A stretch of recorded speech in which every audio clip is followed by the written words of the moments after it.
we tend to get more questions once we delve into the financial statements and how they pertain to the business plan. But we figured we'll start with the narrative piece. And so what I'm going to do is show you a template that I tend to use to walk people through. And I did email the template to Taylor so she can share it with everybody. And what we'll do is we'll kind of go through it. And as Taylor mentioned, if you have questions along the way, just post them up and we'll get to them once we've gone through the initial walkthrough. And I'm going to, so I just wiggle this out of the way. And let's see if I can just make this screen a bit bigger for you.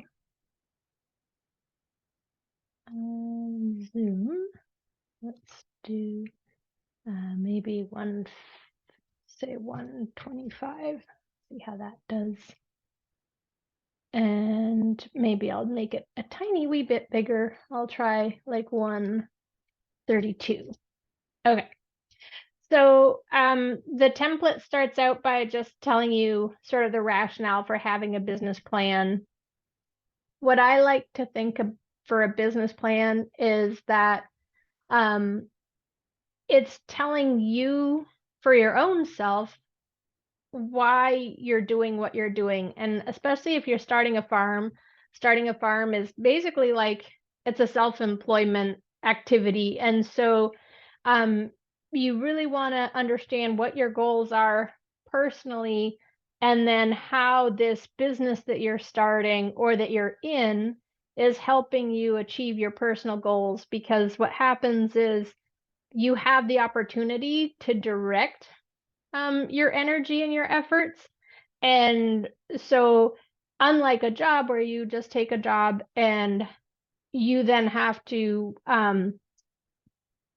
conform to what the job's schedule is or activities are, your business is your opportunity to say, well, these are my goals in life and this is going to help me get there.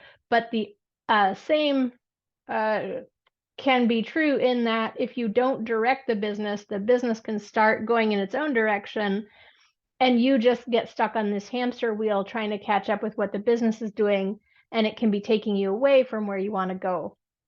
So first and foremost with the business planning process is just sort of understanding what would you like to achieve personally, and then what are you hoping to achieve with the farm, and will the farm, if it is successful, help you get to where you want to be personally. That's a really good stepping stone. And then with the business plan acts as sort of a written narrative of how you're going to achieve this vision that you have. So what do you want your farm to do? And then the business plan helps you say, do I have all of the resources in place to make this business happen? So if we knew what you wanted to achieve, do you have the land-based resources that you need? Is the land base suitable to what you're trying to do? Do you have the infrastructure that you need? Do you have access to the human capital that you need? Do you have access to the financial capital that you might need for startup? Do you have access to markets for your product? If there's things that need to happen between the raw commodity and a value-added outcome, do you have access to those intermediary aspects, whether it's your own poultry processing facility or another poultry processing facility? So the business plan helps you say, what am I trying to do? And then it helps you really dial in, and how am I going to do it? And then the financials come and they complement that, and they say, okay, and is it financially going to work? And the goals of your business don't have to be financially motivated, but the business likely has to be financially sound, or you're relying on outside sources of income to support the business. And that's going to be important to know too. So step one is writing the business plan for you, yourself, and you to know what am I trying to do, and is it feasible? And the goal there being, a lot of businesses are not going to be feasible. So if you're going to invest time and money and energy on this vision that you have for this farm, let's try and see if it's going to work on paper first.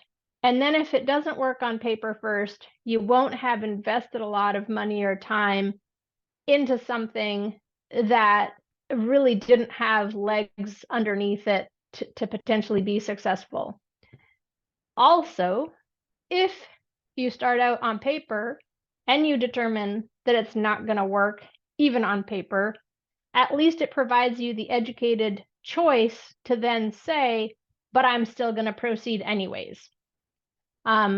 People get very frustrated when they think they've got a great idea and they go jump right in, and then it turns out to be not such a great idea. So it's much better in that case to have at least assessed whether it's a good idea or not, and then you can choose to go down that path, even though it might look like it's not going to be a good idea, as opposed to just jumping 2 feet in, getting yourself over water, and then finding out, oh, maybe that wasn't such a good idea. So step 1 for the business plan is do it for yourself. Everybody should have a business plan. Everybody should know why they're doing what they're doing and how it's going to get them to where they want to go. And if it's not going to get them to where they want to go, how can they look at what the business is trying to do and change things up and find a way that plausibly the business could get them to where they want to go? So the business plan enables you to first identify what you're trying to do, and then if it doesn't work, at least look at options that you could have for changing various variables and see if there's a way to make your business plan work. And then the next step is there might be other readers for your business plan. And so this is where it comes to the business plan is for both internal and external use. So if you need financing, generally a bank or many grants that are out there will ask you for your business plan, or they'll ask you for questions related to your business plan. And so if you have your business plan, it's basically like a data repository so that you don't have to keep reinventing your story and a lot of the basic information about how your business operates if you're applying for funding. In those cases, there are basic components to the business plan that will stay the same, but the front page, the executive summary, might change a bit because when we talk about why we're writing this business plan, if we're writing it for our own personal roadmap, we'll tell that to ourselves. If we're writing it for a lender or a potential grant opportunity, we might preface the business plan by saying, this plan is to help us secure this amount of capital funding that we're trying to do something with. So the business plan, a lot of people think, oh, I just need a business plan if I'm seeking capital or I'm going to a bank. No, that's one reason. You definitely should have a business plan for your own self first. And then if you need it for external readers, then you can make versions of it, which again, most of the core foundation input is going to be the same, but you might have a cover page that's trying to pull to the front important information based on who's potentially reading the application or the business plan, if it's for a specific external set of readers. So what we're going to do is scoot through. So typically your business plan will have a cover page and a date on it. And oftentimes the other great thing about having a business plan is because your business plan is your opportunity to state what you want to do, state how you're going to do it. And by stating how you're going to do it, you're explaining to yourself and any other reader all of the assumptions that are going into how your business operates, which as you're writing through and you're testing it out, is this going to be feasible?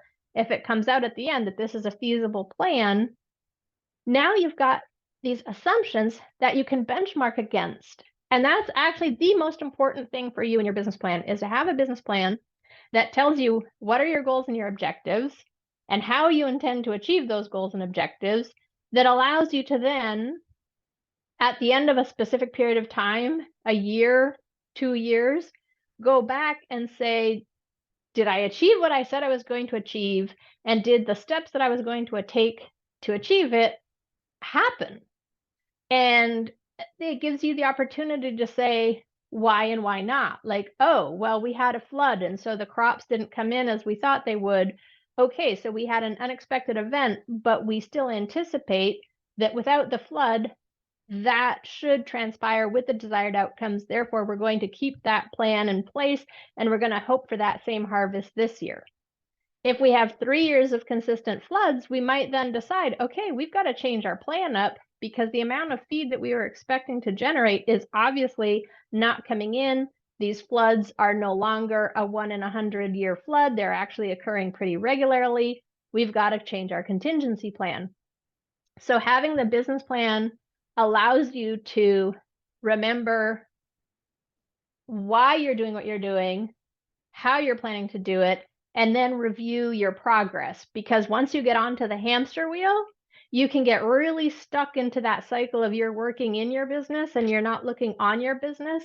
And 30 years can go by, and then you're like, wow, well, where did the time go? And do I have anything to show for what I've done?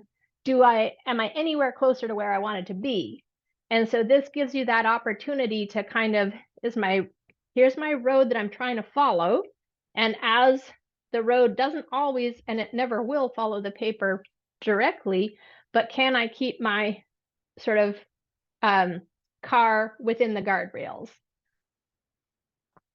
So we start with our cover page, and then you can, this is just sometimes if you have people helping you with your business plan, it helps any funders, and especially if funders have provided funding to support you in your business plan, they like their acknowledgement. Then we have our table of contents. And the table of contents just helps you and any other reader kind of know what sections of the plan that they're going to see. So we start off with the summary. This is the page that I say tends to be the thing that does change. So there's going to be a lot of static components to your business plan, but the summary is where we highlight, why are we writing this plan? So is it for us? It's our roadmap. Is there a funder that we're trying to send it to because we need some capital? What are the crucial issues that are facing the farm right now? What are the specific actions and opportunities that are subject to our business plan? And what is the goal of the business? And again, the goal of the business likely won't change all that much, although it could. But then these are the specific activities above that might change, especially as time goes on and you accomplish, you're going to see, we're going to have the implementation plan. So as we accomplish things on our implementation plan, then the crucial issues might change. 1 year, it might be that the barn's falling in, but then you've addressed that, so that's no longer an issue. The financial summary goes along with the summary of the business plan. It just gives a quick snapshot of the financial health of the business. So you don't have to have all of these items, but if you have some key metrics to point out, it's helpful. And then a discussion of your trends. So if you've been in business, this is your first year, so you say, well, this is my first year in business, this is where we're hoping to get to. We don't really have much information, versus if you've been in business for 11 years, you have a net income of 170,000, you have a net margin of 22%, and you're letting people know that.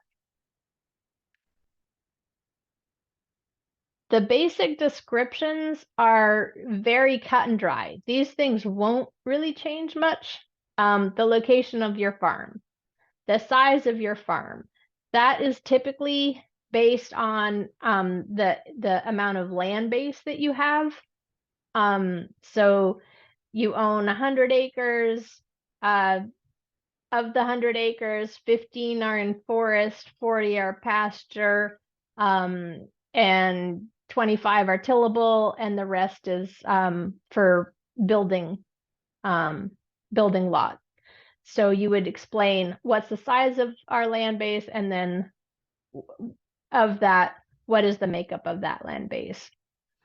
The ownership tells people how the entity is structured, whether you're a sole proprietorship or a limited liability company. And if you're a limited liability company, are you formed as a partnership or as a corporation? Are you a C Corp? Are you an S Corp? So it just wants to know who's the ownership. And also oftentimes we'll have farms that they might be leasing land. So you might say, we own the farm and we're leasing land from 5 different landowners, and we have written lease agreements for those parcels. So that's where you would discuss some of the ownership structure. The history is the fun part. The history is where you kind of get to tell your story. How did you arrive at what you're doing today? So that's the part that I find that farms can really get engaged in. As I said, the other parts are really quite very specific, straightforward. But the history is where you can kind of shed a bit more color on what you're trying to do. Infrastructure is where you would list all of the different buildings and significant equipment that you have. And if, for example, you're working with an agricultural lender such as Farm Service Agency, they're going to make you have a pretty big infrastructure list because they document all of the pieces of equipment that you own. So that's the type of thing where you might have that list, or you might want to start to piece it together. But the infrastructure, the reason that that component is there, and actually all of these things are here. So the size, based on what you say you want to do you have the amount of land base that you need to do it? The infrastructure, based on what you say you're going to do you have the type of buildings and the type of equipment necessary to do what you're trying to do? The personnel is that next one. What are the roles and responsibilities that you need for this business to operate? And who is currently performing them? And are they skilled, and do they have the expertise necessary to do their jobs? So writing down who's doing what, and then what are their qualifications? And oftentimes what we might find is that you're doing everything. And again, as you writing this business plan for yourself, that might raise some like red flags of, wow, we're going to get to owner burnout really quickly when the personnel is all me, and here's all the different roles and responsibilities I have to do on this farm. We especially find that once we get farms who want to start doing some sort of value add, because then they become the farmer, the value added manufacturer. Then if they have to go to market, then they have to become their own distributor. Then they have to become their salesperson. So all of a sudden they've got 4 hats on that are all technically full-time roles. And so you can get burnt out really quickly. So again, in terms of thinking about the business plan as that tool to help you say, do you have all the resources you need? Personnel is your opportunity to say, what are all the roles that I need to accomplish what I want to accomplish? Who's doing them now? Are they qualified to be doing them? And then when we get into the financial side, we'll be like, do we have enough compensation to compensate people accordingly? But that's a question for another day. Right now, we're just writing down who we need and do we have them. Production units is a bit of a straightforward one where we just tell the metrics of what it is that we're growing. So whether it's 2 acres of diversified vegetables, or it's a 50 cow milking herd, what is the excuse me, unit of measurement for the particular farm that you're operating? And then given we're a farm, it's nice to include a map showing your location. And you can include that here. or you can include it as an appendices, but just including a map of your farm. The products and services is where we start to talk about what it is that you're making and who are your buyers. So the products and the services, I include services because oftentimes we'll have farms that are doing some version of agritourism, or they're hosting sort of events. So it's not necessarily just products. So you might have products, you might have services, but whatever it is that you're offering for sale. And then the markets describes who are your core customers. So who are you going after? Your promotion and marketing efforts tells us how you're going after your customer base. So what are the things that you are doing to let your customers know that you exist? Tell them why they should be buying your product. So creating that call to action. And are they having an effect? So promotion and marketing efforts are, what are you doing to activate your market to come and utilize the products and services that you have available? The production history is a little in touch with the production units. The production units tells us like how many items you have producing. The production history tells us what's your volume, what's your historical yield been. So if I have 2 acres of diversified veg, what have I produced from that 2-acre plot in years past? If I have 50 cows milking, what is my production history? And if I'm transforming that into value-added products, how much cheese is that yielding? How much yogurt? So it gives people a bit of a sense of size and scale. Within, we're going to get to the market analysis section, but sometimes in your markets, rather than just describing the sort of makeup of your customer base, you could also be putting in a list of, I sell to 104 retail accounts, and here's my retail accounts. So it's really just helping you and the reader know at the end of the day, the goal is when we identify how many things that we're trying to sell, are there enough customers to support that volume? So who are we trying to sell to? And then what are we doing to make that happen? The SWOT analysis is really important. The SWOT analysis, if you're an investor and you're looking at places to spend your money, the investor always wants to know what are the risks associated with this potential opportunity. So the SWOT analysis is a good opportunity for you to just analyze your business and be realistic about what are the strengths of your business, what are your weaknesses, what are the opportunities, and what are the threats? What could really throw you under? And the reason that those are important and the reason they're something to think about now is because you can, once you know what they are, you can use them to your advantage. So you can leverage your strengths, you can shore up against your weaknesses, you can seize opportunities, and you can find ways to mitigate threat. So we talked about floods earlier. Well, if we've now realized that we're in a flood-prone area and that threat is real, then we might do some mitigation, like look at renting land 3 miles down the road to stave off the fact that our land is going to flood more often than not.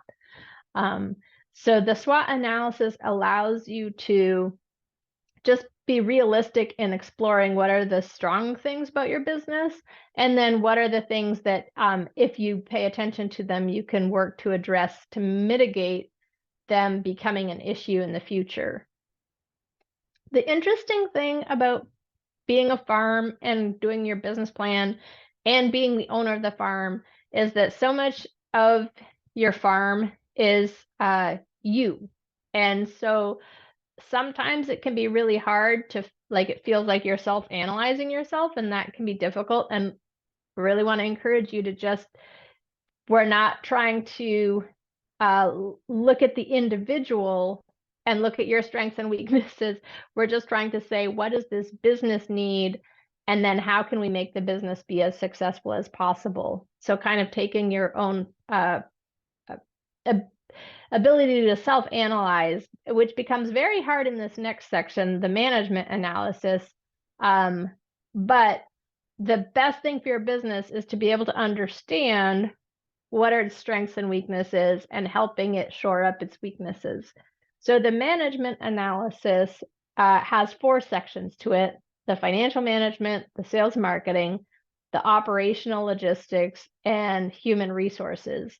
And the management section is, again, one of these components where every business needs to be able to soundly manage its money, access money when it needs to. And so who's managing the money, and are they qualified to be managing it, and are they doing a good job? And if that's you, that's okay. But if you're struggling with it, then we just want to know that so that we can say, oh yeah, I'm actually going to go and hire a tax accountant this year because I'm starting to get to a point where doing my tax reporting is above and beyond my expertise. Totally fine. We just want to know that. Like, you as a business owner want to know that. Same with sales and marketing. And this one gets really cute when we have agritourism and we have a farmer who doesn't really like interacting with the public, and they're going to start hosting weddings. And it's like, well, if you don't like interacting with the public, either, maybe you take a vacation on the day that the weddings are happening, or we hire somebody to be the public face of the operation. Because if you're not suited to sales and marketing, you're actually going to be detrimental to your business. And HR and operations. So do we have management in place to ensure that production is happening efficiently? Do we have the skill set to hire people, train people? Are we noticing that we have a high retention rate or a low retention rate? And are there skill sets that we can be gaining to improve how we interact with our labor if maybe that's an issue? So being able to understand our management capacity in each of these sections as a business, and then what are the mechanisms we have in place to ensure that all of these core aspects of the business have the expertise and skill sets needed to properly manage them. Production analysis is kind of a fun one. It's similar to the history section. The production analysis is where you get to talk about the day by day of how you make what you make. And most farms are really good about making things. That's why you get into it, is generally because there's something that you like to do, or there's something about being outdoors. And so you can readily make your products. The bigger issue tends to be, okay, now that you've made these great things, now we have to find a home for them. We've got to find a market. But the production analysis is where we can say, on a daily, weekly, seasonal schedule, what happens on your farm. And then the market analysis is where we now say, and is there a home for all of that great stuff that you're making? So what is the demand? What is the growth potential? How are you pricing your product? Is there competition? What are the trends that you're seeing? Where and how are you getting your product to market? So distribution, are people coming to your farm stand, or do you need to go and access markets? And if you're accessing markets, how are you getting there? So the market analysis is really to help you narrow down, once I know how much stuff I'm making, where am I going to sell it to? And is there a demand at the price points I need to support my production? The production analysis also, going back to production analysis for a minute, allows you to as you're walking through your steps of how you make your stuff every day, identify weaknesses. And one of the things that it can help you is we start with, we're writing our production analysis for the business plan, and it turns out that you turn it into an operations manual for your HR, because we'll have farms where the owner will be like, oh, well, yeah, I can't leave because the way that I run my farm is so unique that I can't even explain to somebody what to do. So if I broke my leg, somebody can't come in and fulfill my role. That's not a good position for a business to be in. You want to be able to have operating procedures and manuals such that if you did break your leg, your neighbor could come over and could more or less learn what needs to be done to make whatever your day-to-day, week-to-week, seasonal cycle happen. So while you're writing your production analysis, if you haven't already developed operation and HR manuals, you can actually oftentimes use your production analysis as the starting tool or the operations manual, and vice versa. If you have your operations manual, it'll probably be pretty quick to put together your production analysis. That can also be, as you're writing it, where you identify, geez, if only I had this piece of equipment, things could be this much more efficient. And then you can start to do some enterprise analysis of the cost benefit of changing up your procedures or investing in a new piece of equipment. Then we have optional analyses, and these are going to be if it's pertinent to your particular application, it might be something that you want to look into. So risk management analysis, if you have some high risk decision making that you need to do, do you want to explore and address any risks, especially if you have funders that are kind of concerned about the operation. The enterprise analysis might be whether you're weighing some cost benefit of doing different crops. And so we're like, okay, if you have 2 acres to work with, if you're doing 15 different diversified vegetables now, are all 15 profitable, or could the farm be more profitable if you just went with 5 of those options? So enterprise analysis is when people are kind of trying to explore some decision-making planning.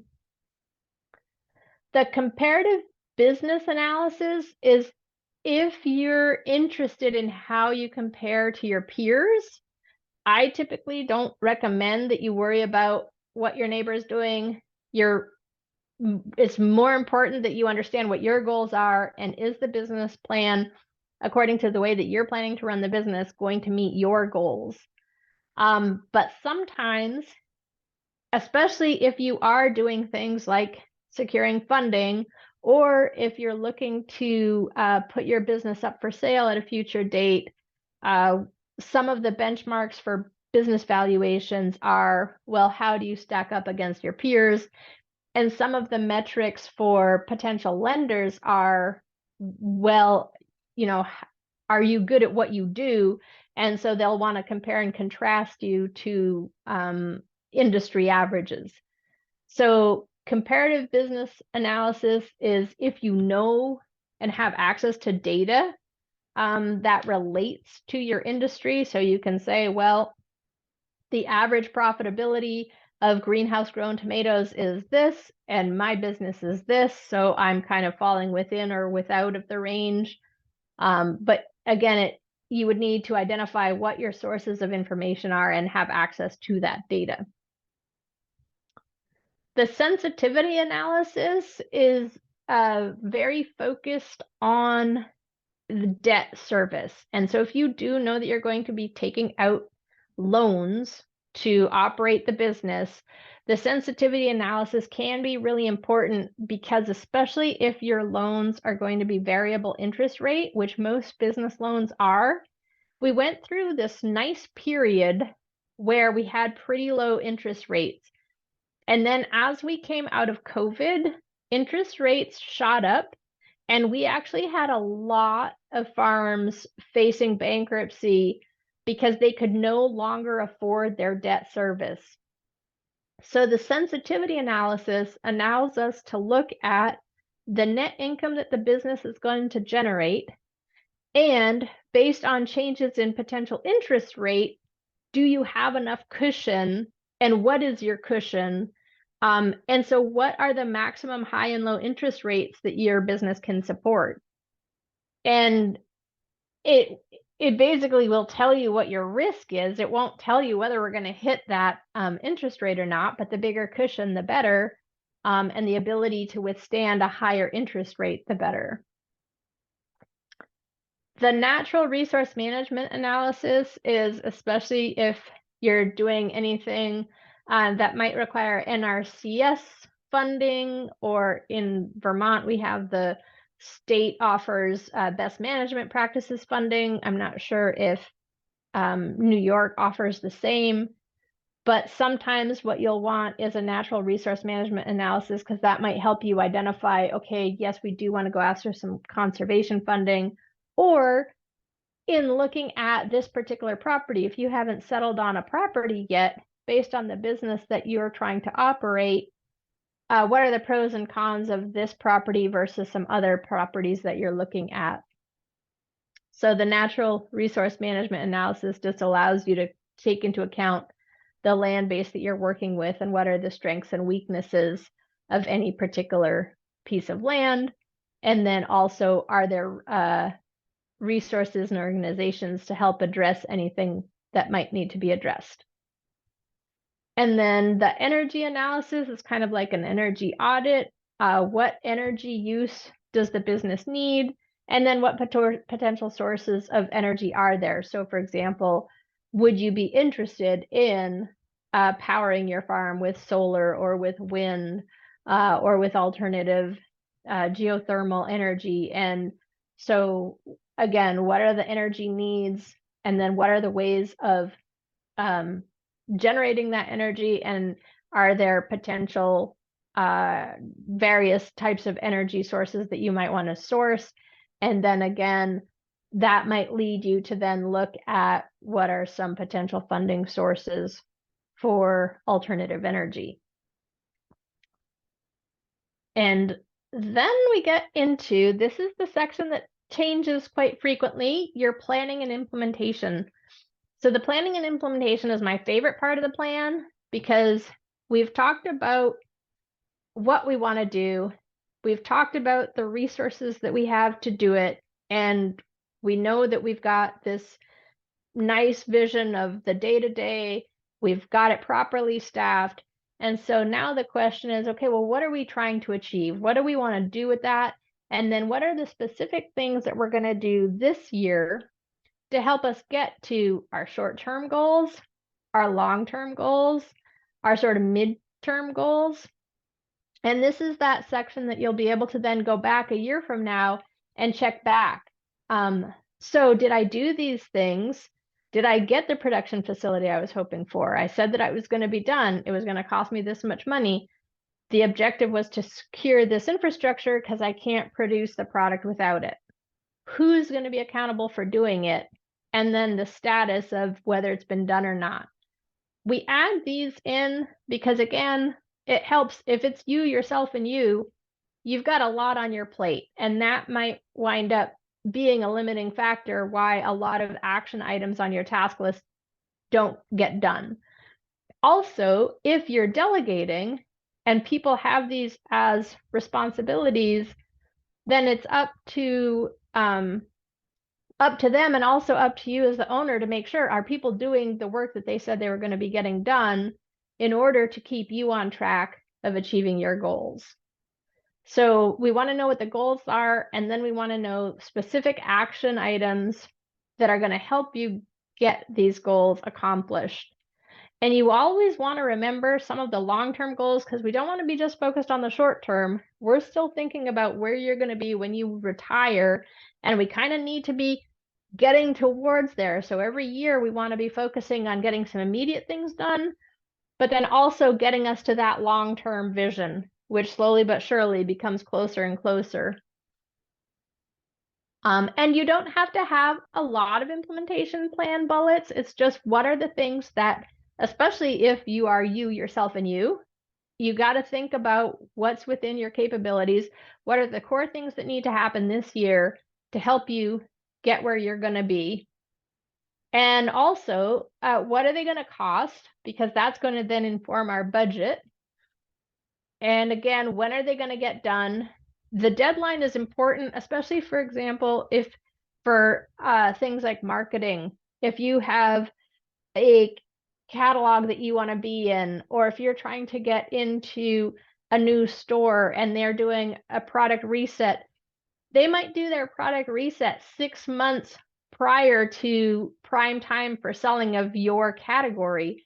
And so you need to be aware that, oh my gosh, if I want to be in the holiday sales for a particular store, I have to actually be approaching that store in June. So my deadline might be a June timeframe for something that is not going to come to fruition until December. So again, knowing what your deadlines are, getting them into your calendar, and then trying to remind yourself why you're doing them, and being able to check back with yourself at the end of the year. Did they happen? Another good thing to just quickly think about is your exit strategy. So what's your end game? Again, what are we trying to do with this business? And where are we trying to go when we're ready to pass it on in whatever form or fashion that passing on means? And then the financial information, we're going to focus on this next time.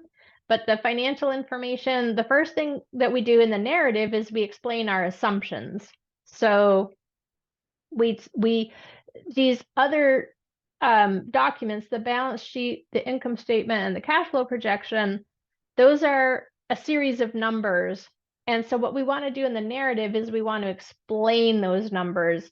And so what you'll see is on the balance sheet, if we say that we have a certain amount of assets, we might explain in the financial assumptions how we came by those assets. Or if we have certain loans, we might explain those loans. So here in the narrative is where we're going to provide some detail to help the reader, whether it's yourself or somebody else, know when we say we're going to generate this much income this year, where is that income coming from? Well, it's coming from the fact that we have 20 cows this year instead of 10 cows. And so we're going to have double the amount of milk. And so we're going to have double the amount of customers. Okay, that makes sense. Or we actually have 10 cows, same amount of cows, same amount of milk, but we bumped up our price by 10%. So income's going to be higher, even though the volume of product hasn't changed. Okay, that's important to know. So that's where in this section, we'll explain the financial assumptions so that you remember how you're going to get to where you want to be, and any other reader can also follow along. Okay, I said it was going to be moderately quick. I think we've done a pretty good job. I'm going to turn it over to Taylor so that we can go to the next step. Hi. Thank you, Rose. That was really great. I'm going to give the floor to Duane to talk about some of the ways that HVADC works with people who are trying to develop a business plan or in those steps. And yeah, just to explain that a bit more and how there's organizations out there that are there to support this process, which can feel daunting sometimes. Thank you again, Rose. That was really wonderful. Yeah, that was great, Rose. And like Taylor said, it can be a very daunting process. So that's why entities like Hudson Valley Agribusiness, this is kind of what we are here for. We are essentially, I'm the business services coordinator, so I'm like a middleman in this whole process. So I am a friend to call on when you're not too sure if something makes sense for you, if you have an idea and you just kind of want to flesh it out. That's kind of what we're here to do. We're here to cultivate agricultural enterprise and enhance economic growth to the Hudson Valley. Let's go here. Our mission is to provide innovative solutions that create dynamic agricultural entrepreneurship, support sustainability and climate resiliency, and enhance economic growth in the Hudson Valley. Since you guys are all in Sullivan County, you fit beautifully in that footprint. I'll have a map that kind of goes and displays our full footprint in a little bit more detail. But moving on, through improving equitable capital access and business technical assistance for agricultural and food entrepreneurs, HVADC is committed to presenting programming and lending programs that are inclusive of low to moderate income and underserved communities.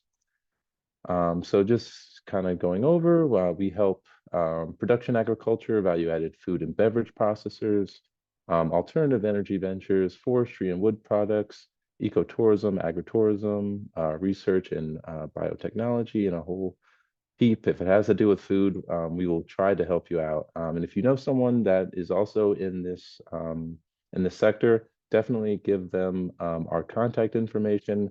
Most of my job is just talking to you guys and seeing where you guys are at and how we can help fill some of the voids in your business. So as promised, here's a little map just kind of displaying our footprint. You guys are here in Sullivan County. So the red area, you guys have access to all of our services. So we have an incubator program, a loan program, and we're going to be administering a few other programs that have a bit of a wider footprint, but I'll get into that a little bit later.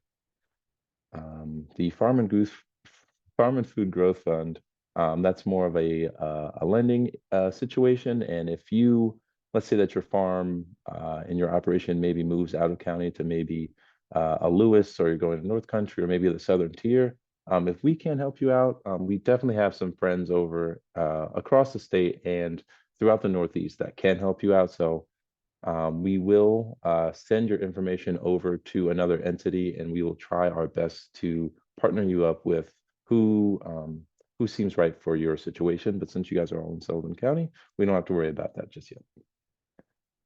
This is just more of our integrated focus areas here. So enhance the climate for food, fiber, and beverage businesses, preserve and grow agriculture and aquaculture industries.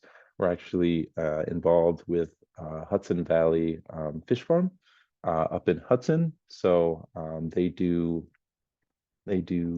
steelhead trout. I had a chance to tour some of their facilities. I couldn't go through all of it because you needed a whole bunch of clearances, and I would essentially need to put on a hazmat suit because it's very intensive. But that's just kind of the realm. We work with farmers as well as some of these bigger companies. So we're definitely not shy of giving a helping hand to anyone in need. We're here to ensure food security for all Hudson Valley residents. Ultimately, we're all growing food or providing some sort of food or beverage service for individuals in our community. And the more options that we have, hopefully, the easier it is for some of these folks to get reliable and local foods. Sustain and create markets for food and beverage products, and minimize food waste and divert it from the waste stream.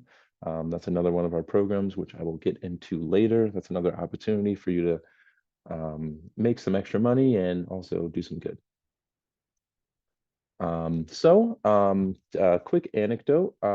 This is our Incubator Without Walls program. This does business planning, strategic planning, some of the financial projections that Rose was talking about. I actually met Rose in Vermont for a farm financial statements trading, and she's super knowledgeable. If you guys couldn't already tell from that last presentation, every time she was engaged, I had to write something down and my pen wasn't moving fast enough.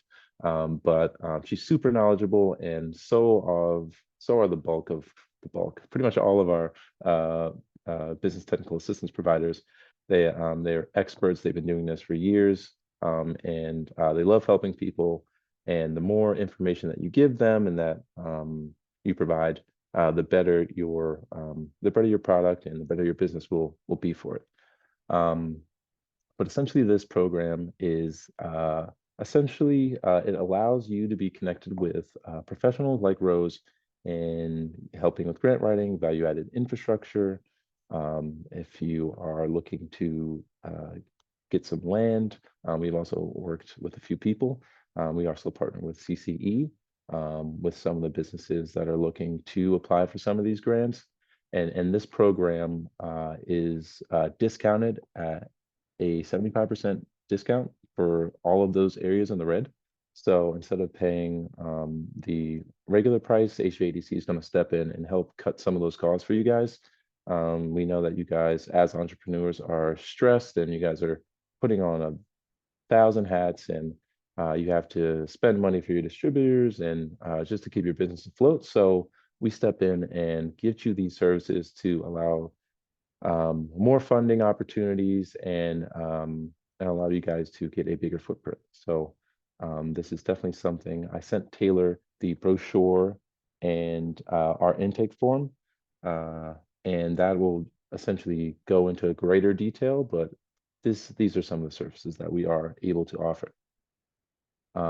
Moving over or more over to that intake form, this is sort of the layout of what you're going to look at.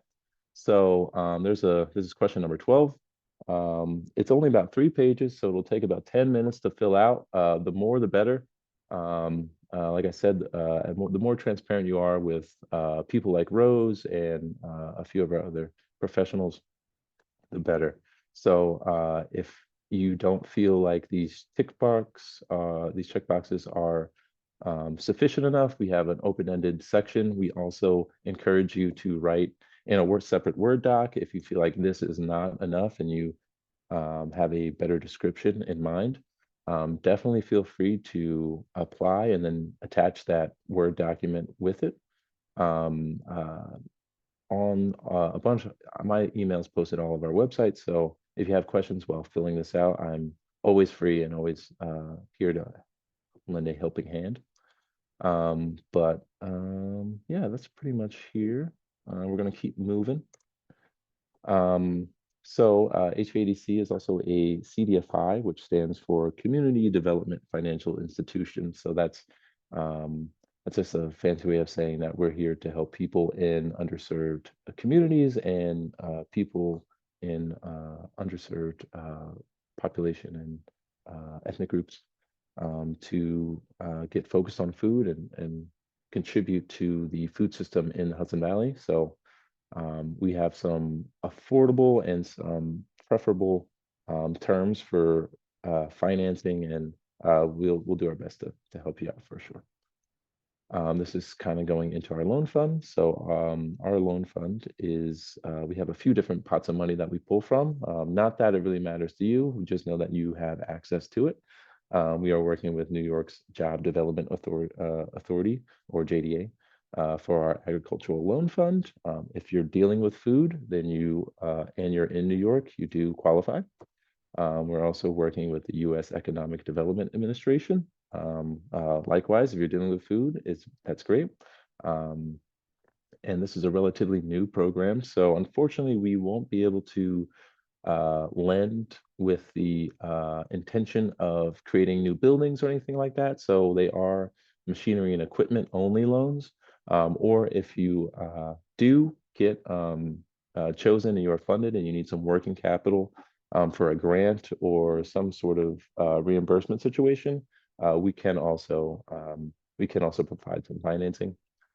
Our interest rates are going to be based on the US prime rate. So I think the prime rate currently is 8.25. So our rates are going to be prime -1, which brings us to 7.25, which is pretty high. But when it goes down, we will reflect our loan profile to reflect that. It says here that loans are between 50 and 200K. You can ignore this 50. If you need a 35 or something less than 50, we can have a conversation and see if we can tailor a loan that works for you. So definitely, this is a separate forum, but essentially it's the same thing where you're going to need a business plan. You're going to need some identification and some sort of narrative for the board to apply for this loan, but it's definitely something in good fortune. This is sort of the checklist. So application, signature.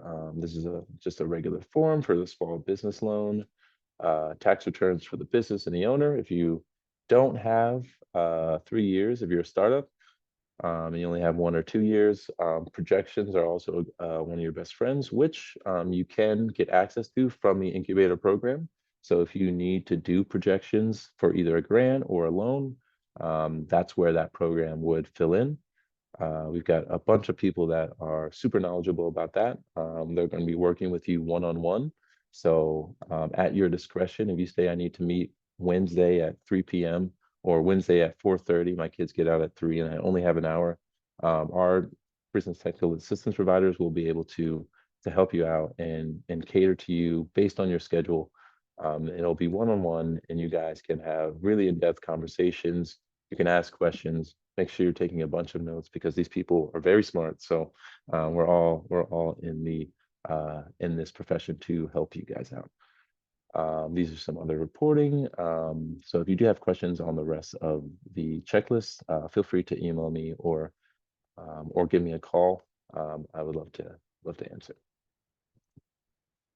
Moving on to another one of our programs, it's called Feed HV, which is essentially diverting food waste from the stream, from the waste stream. So if you have a surplus of um, carrots or cucumbers, or if you have some packaged goods or some value-added products and you have no buyer, this is where the Feed HV program will step up. You get a stipend in return for something that you're already going to throw out. And that food, instead of being in the trash, goes to local food kitchens, goes to people in need. So it's a really great program.